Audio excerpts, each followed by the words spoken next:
kinailangan pa naming dalhin sa shop yung chassis para matanggal lang yung swing arm. Nag-clog kasi sa loob yung axle niya, kaya ganun. Puro liha muna tayo ngayon mga sir.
Natanggal na namin yung rims at spokes na kung naalala nyo, nakasabit na lang yung rim.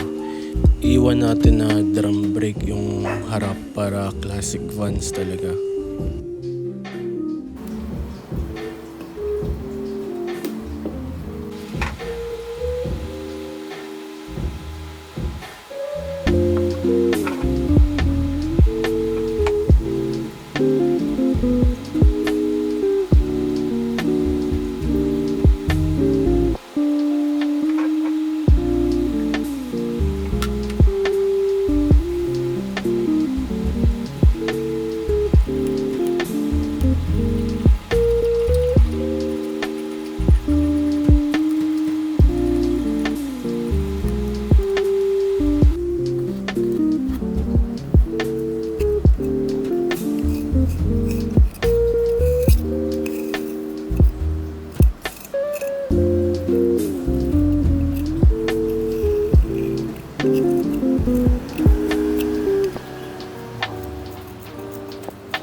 naman.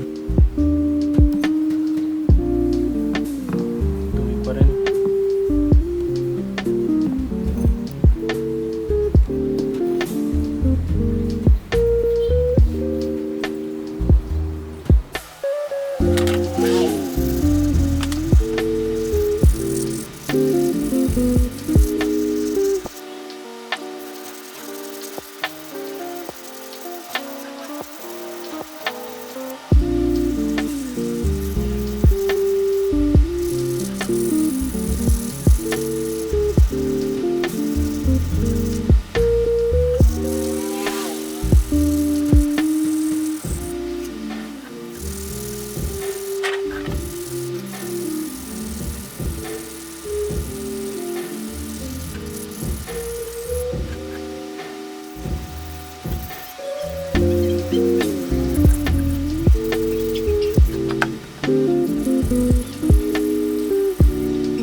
Papalitan na natin ng swing arm kasi yung nakakabit dun sobrang kalawang na, tapos ibang lugar may butas na eh.